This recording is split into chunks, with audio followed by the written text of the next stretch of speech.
Nas aulas passadas, nós vimos o controle no espaço da tarefa quando a pose era constante, ou seja, a derivada de xd era igual a zero. Agora a pergunta é, e no caso de uma pose que é variante no tempo, ou seja, nós queremos rastrear uma trajetória para o efetuador, como fica a cara do controlador? Aqui nós vamos utilizar a mesma filosofia que nós utilizamos anteriormente. Primeira coisa que fazemos é definir uma função de erro. Então, nesse caso aqui, definimos como pose desejada menos a pose medida. De tal maneira que agora a derivada do erro vai ser, então, xd ponto menos x ponto. Só que x ponto, sabemos que é j, que é a matriz jacobiana, vezes q ponto. Assumindo que as premissas para o controle cinemático são válidas, então nós temos que, que a nossa entrada de controle U é igual a Q ponto. Portanto, uma vez que X ponto é igual a JQ ponto, então nós podemos colocar isso daqui igual a XD ponto menos J vezes U. Podemos escolher uma função de Lyapunov como aquela outra que nós escolhemos anteriormente, para o caso de regulação, ou seja, em que xd ponto era igual a zero para todo t maior do que zero. E aqui, então, novamente, erro transposto vezes x nada mais é do que a norma do erro ao quadrado.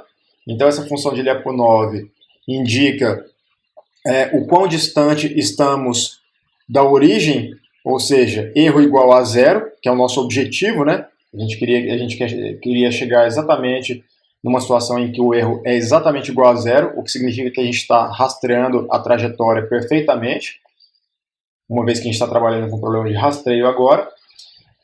Se nós fizermos a derivada de v no tempo, nós temos que a derivada da função de Lyapunov vai ser o erro transposto vezes a derivada do erro. Só que a derivada do erro é dada por isso daqui.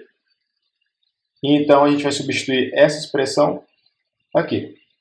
O que faz com que nós tenhamos, então, x tio transposto vezes a derivada de xd menos x tio transposto vezes j vezes u.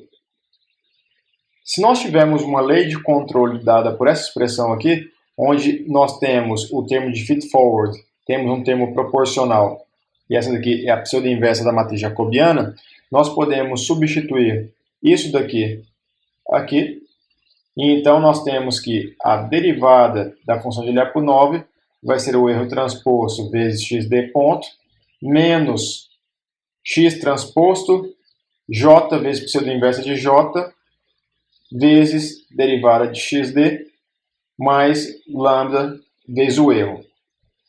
Agora, o que nós vamos fazer é aplicar a distributiva disso daqui, aqui nos termos entre os parênteses. Nós temos aqui, então, erro transposto vezes derivada de xd, menos erro transposto j, pseudo inversa de j, vezes xd ponto, menos lambda vezes o erro transposto vezes j, pseudo inversa de j, vezes x.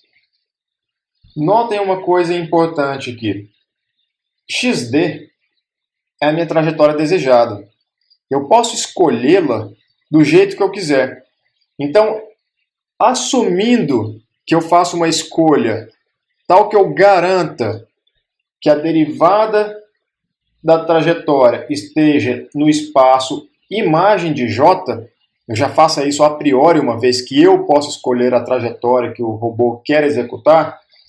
Então, a gente sabe que quando isso acontece, nós temos que j vezes pseudo inversa de j vezes xd ponto é igual a xd ponto. Então, isso acontecendo faz com que este termo cancele com esse termo aqui, e nós temos, então, que a derivada da função de Lyapunov vai ser só esse termo aqui, né? Que nós já vimos que é menor ou igual a zero. O que garante, então, que, como a derivada da função de Lyapunov é menor ou igual a zero, sendo a função de Lyapunov uma função não negativa, né? Então significa que o erro vai decrescendo, já que a função nossa de Lyapunov representa a norma do erro ao quadrado sobre 2, Então ele vai decrescendo até ele estabilizar.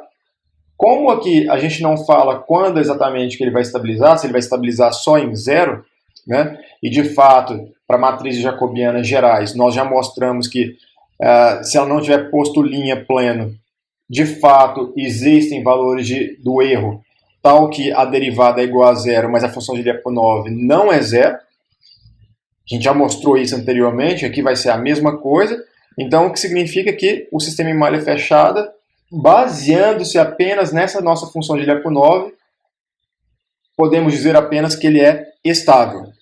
Tá? Então, o nosso sistema em malha fechada, essa dinâmica do erro é estável, o que significa então que ele nunca vai crescer, o erro sempre vai diminuir, ele vai estabilizar em algum ponto, que pode ser ou não zero. Tá? Mas como a gente não tem garantia que vai ser em zero, então a gente já diz logo de cara que a gente só consegue garantir que o sistema em malha fechada é estável.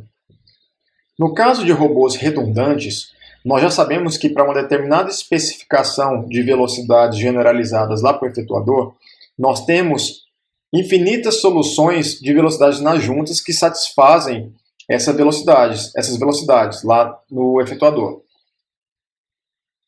A gente pode explorar, então, exatamente esse fato para fazer controle cinemático com mais de um objetivo de controle. Nós podemos ter o objetivo principal, que é, por exemplo, controlar a pose do efetuador, e ter objetivos secundários que agem lá no espaço nulo da solução principal, tal que eu consiga fazer coisas adicionais sem atrapalhar esse controle, por exemplo, da pose do efetuador. Por exemplo, imagine um robô manipulador. Aqui eu desenho um robô manipulador planar, só para exemplificar o meu ponto aqui, mas pode ser qualquer robô com qualquer, número de juntas, desde que, se nós estivermos controlando a pose completa lá do efetuador, então eu tenho que ter mais de 6 juntas, né? Eu tenho que ter 7, 8, qualquer número acima de 6 já faz com que o robô seja redundante para essa tarefa. Lembrando que o conceito de redundância depende do que eu quero fazer na minha tarefa. Então eu pego o vetor lá, que representa a minha variável de interesse lá no efetuador.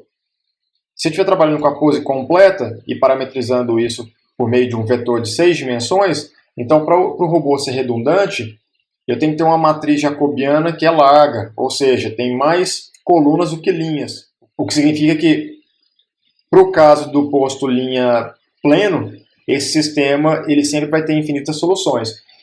Agora, claro, se eu estiver, por exemplo, interessado só em fazer o controle da posição do efetuador, se eu ignorar a orientação, estiver interessado só na posição, então eu consigo escrever a posição com um vetor de 3 dimensões, e assim sendo, basta que eu tenha um robô com 4 juntas para cima, né, ou seja, um robô de 4 graus de liberdade para cima, que ele já é redundante para essa tarefa de apenas posicionamento do efetuador.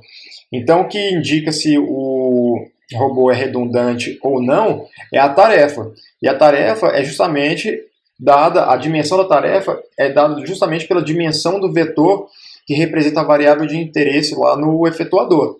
Tá? Então, nesse caso aqui, já que nós falamos de controle de pose exige, então, um vetor, assumindo uma representação mínima, um vetor de 6 dimensões. Então, para o nosso robô ser redundante em relação a essa tarefa, nós precisamos de um robô com mais de 6 graus de liberdade, ou seja, mais de 6 juntas. Aqui eu representei 3 juntas, mas é só porque é uma questão de diagrama, tá? Para o ponto que eu quero mostrar. Então, a ideia é o seguinte, eu quero fazer o controle da pose do efetuador, só que eu quero que cada junta fique o mais longe possível dos seus limites.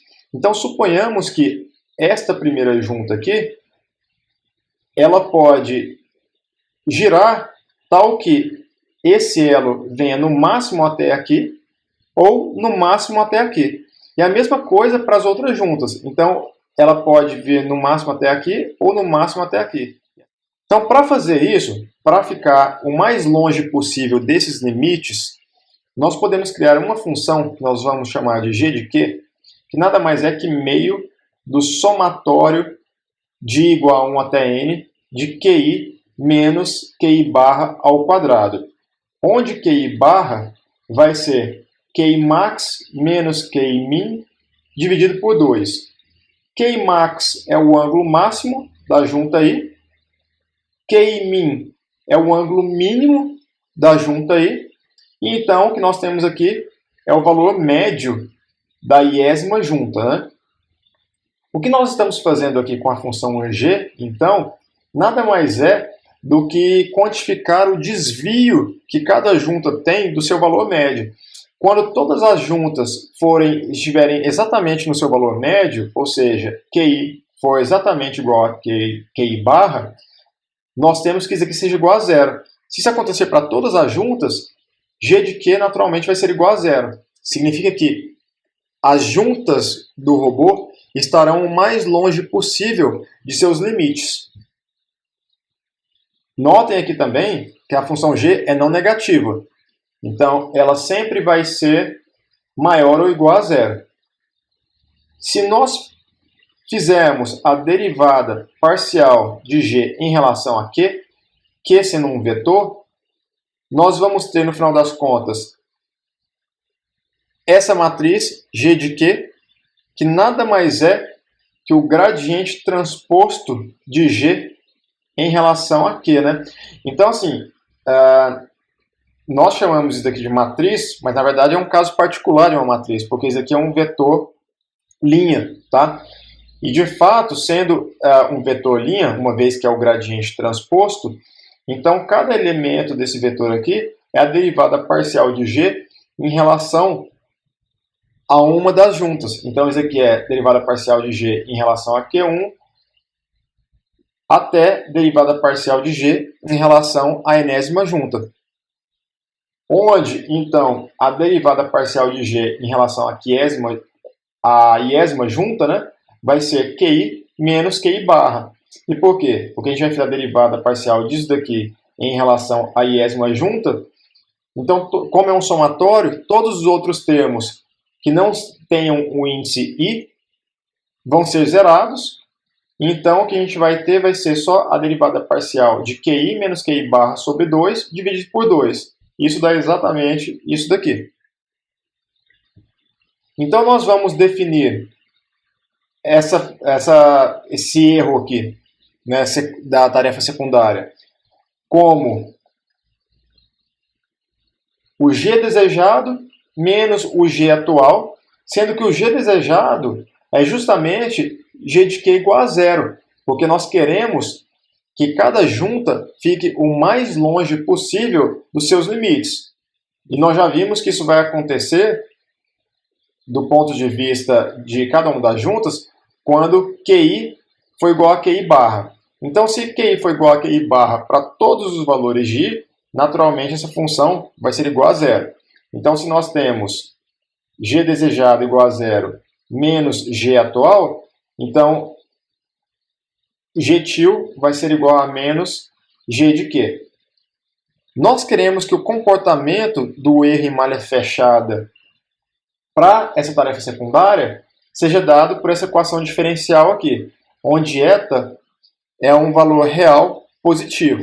E por quê? Porque a gente sabe que a solução dessa equação diferencial de primeira ordem nada mais é que G til no instante inicial, ou seja, igual a zero, vezes exponencial de menos eta vezes t. Ou seja, isso garante, essa equação diferencial aqui, quando o eta é positivo, garante um decaimento exponencial. Então, se a gente começar com uma situação em que as juntas estão muito próximas dos seus limites, elas vão tender para os valores médios de maneira exponencial, né? Então, essa é a dinâmica desejada para o sistema em malha fechada para a tarefa secundária. Novamente, quando nós falamos dinâmica aqui, é no sentido de sistemas dinâmicos, não tem nada a ver com o modelo dinâmico versus cinemático. O que a gente está querendo dizer é o comportamento do sistema descrito por uma equação diferencial. Isso determina, então, como esse sistema evolui no tempo. Daí a gente fala dinâmica do sistema em malha fechada. Então, para uma lei de controle secundária, que nós vamos chamar de U de S, dada pela pseudo-inversa de G, onde G é essa matriz aqui, de uma linha e n colunas, porque na verdade isso é um gradiente, tá? Então nós temos U de S é igual a pseudo-inversa de G, vezes N, vezes G tilde. Sabendo que G é igual a menos G de Q, temos então que a derivada do erro secundário é igual a menos G ponto, só que G ponto nada mais é do que G vezes Q ponto, só que assumindo que as premissas do controle cinemático estão garantidas, nós temos então que Q ponto é igual à nossa entrada de controle, nesse caso a entrada de controle secundária, então menos G ponto vai ser igual a menos G maiúsculo vezes entrada de controle secundária, o S. Tá? Então se nós pegarmos aqui derivada do erro secundário, que é igual a menos G vezes o S, onde o S é dado por isso daqui, então nós substituímos essa expressão aqui e temos, portanto, derivada do erro secundário é igual a menos G vezes pseudo-inversa de G vezes zeta vezes G tilde, só que nesse caso G é uma matriz com uma linha e n colunas. Portanto, ela tem posto linha pleno, porque ela só tem uma linha, né? Então não tem como ter uma outra linha que dependa dela. Então ela tem posto linha pleno. Portanto, a pseudo-inversa direita dela sempre existe. Então quando nós fazemos G vezes pseudo-inversa de G, nós temos a identidade. E de fato, nós temos então que a dinâmica da tarefa secundária, se nós estivéssemos só executando essa tarefa, nós teríamos uma equação diferencial desse tipo aqui e, portanto, nós teríamos um decaimento exponencial do erro, né? Ou seja, nós teríamos uma convergência assintótica, nós teríamos uma estabilização assintótica no nosso sistema. Só que, na verdade, essa é a lei de controle secundária. O que nós queremos fazer de maneira principal é o controle da pose do efetuador. Portanto, nós vamos definir uma lei de controle hierárquica como entrada de controle U vai ser igual a pseudo-inversa de J vezes lambda vezes o erro, mais P vezes o S, onde P é o projetor no espaço nulo da matriz J, dada pela identidade menos pseudo-inversa de J vezes J, e o de S é a lei de controle secundária, que nós vimos aqui. Nós já vimos que quando nós pegamos essa solução aqui e jogamos nessa equação, x ponto igual a j vezes u, isso daqui não afeta a velocidade lá do efetuador, ou seja, a dinâmica, o comportamento dinâmico lá do efetuador não é afetado pela existência dessa lei secundária aqui. Então, a lei secundária não muda em nada a dinâmica dada por essa tarefa aqui. Ou seja, o comportamento em malha fechada dado por essa ação de controle aqui, né, que é dada por pseudo-inversa de J vezes lambda vezes o erro. Por outro lado, essa tarefa aqui pode afetar essa daqui. O que significa, então, que eu não consigo exatamente garantir esse comportamento aqui quando eu coloco as duas tarefas. Então, fica como exercício para casa vocês usarem uma função de Lyapunov quadrática, como aquela que nós fizemos para os controladores anteriores, ou seja, a função de Lyapunov é igual a meio do erro transposto vezes o erro, só isso. Ou seja, a gente está preocupado só com o que acontece com o erro da tarefa principal. Então, façam a derivada dessa função de Lyapunov, acoplem o erro a essa equação, ou seja, a hora que vocês fizerem a derivada da função de Lyapunov, vai aparecer um Q ponto lá. Assumindo, então, que Q ponto é igual a, vocês vão jogar essa equação aqui e vocês vão ver que, como vai ter um J lá multiplicando esse P, esse termo aqui vai desaparecer. Então, a expressão final vai ficar idêntica à expressão para os controladores anteriores, onde não tinha essa lei de controle secundária. Ou seja, do ponto de vista da dinâmica do erro da tarefa principal, que é o controle de pose do efetuador, isso daqui não afeta em nada. Agora, por outro lado, como eu falei, a partir do momento que a gente usa essa estrutura de controle, eu não consigo garantir isso daqui mais. Pode ser, por exemplo, que as duas coisas sejam conflitantes. Para eu fazer o controle da pose do efetuador, pode ser que, fatalmente, esse elo aqui tem que vir para cá, ou seja, chegar no limite dessa junta aqui, por exemplo. Poderia acontecer isso. Então, no final das contas, eu desvio dos valores médios de cada uma das juntas, né? De tal maneira que eu não consigo, então, ter esse comportamento determinado por essa equação diferencial. E só vai acontecer se, por exemplo, eu ignorar a existência dessa tarefa principal aqui. Agora, nós vamos fazer uma extensão direta para o controle cinemático para o sistema de segunda ordem, onde, dado um modelo cinemático diferencial direto de primeira ordem, ou seja, que relaciona a velocidade das juntas com a derivada do vetor que representa a pose lá do efetuador, ou seja, o vetor de velocidades generalizadas do efetuador, sendo x uma parametrização mínima para essa pose, né? Então, se nós pegarmos e derivarmos essa expressão aqui no tempo, nós temos que a aceleração do efetuador, e aqui novamente, aceleração generalizada, né? Porque esse vetor x contém a pose completa. Isso vai ser derivada do primeiro vezes o segundo, ou seja, j ponto vezes q ponto, mais o primeiro termo vezes derivada do segundo. Então, nós temos j vezes aceleração das juntas. Agora, nós vamos assumir como entrada de controle as acelerações nas juntas. Tá? Ou seja, quando a gente está trabalhando com um sistema de segunda ordem, em geral, nós assumimos que a entrada de controle agora são as acelerações das juntas, e não mais as velocidades. Fazendo isso, nós temos que definir agora um objetivo de controle. Nosso objetivo de controle é controlar a pose lá do efetuador, do mesmo jeito. Então, a primeira coisa que nós vamos fazer é definir um erro, como nós fizemos anteriormente, que é dado por pose desejada menos pose medida, x.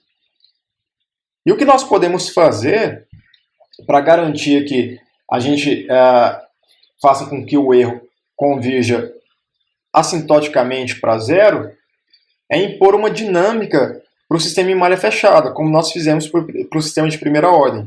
Só que, diferentemente do sistema de primeira ordem, no qual nós impomos uma equação diferencial de primeira ordem, agora, como nós temos um sistema de segunda ordem, nada mais natural que impor uma dinâmica em malha fechada que seja de segunda ordem também. Então, nós vamos impor essa dinâmica desejada para o erro em malha fechada, ou seja, uma dinâmica de segunda ordem, porque agora nós temos um modelo cinemático diferencial de segunda ordem, né? Onde lambda1 e lambda2 são escalares, fazendo escolhas apropriadas para lambda1 e lambda2, eu posso ter um comportamento que eu quiser para a segunda ordem, né? Eu posso ter um sistema que é criticamente amortecido, posso ter um sistema que é subamortecido ou sobreamortecido, isso dependendo dos valores que eu escolho para lambda1 e lambda2. Então, como vocês já sabem muito bem, por causa das outras disciplinas que vocês viram, como definir um comportamento que vocês querem, por exemplo, um comportamento que costuma ser bastante desejável, um sistema, por exemplo, um comportamento criticamente amortecido, então agora a gente vai assumir que lambda1 e lambda2 a gente escolhe de acordo com o comportamento que a gente vai querer, né? Dentre essas três opções que eu mostrei para vocês. Sendo assim, o que nós temos que fazer agora é partir dessa expressão aqui para o erro, encontrar uma expressão desse tipo aqui.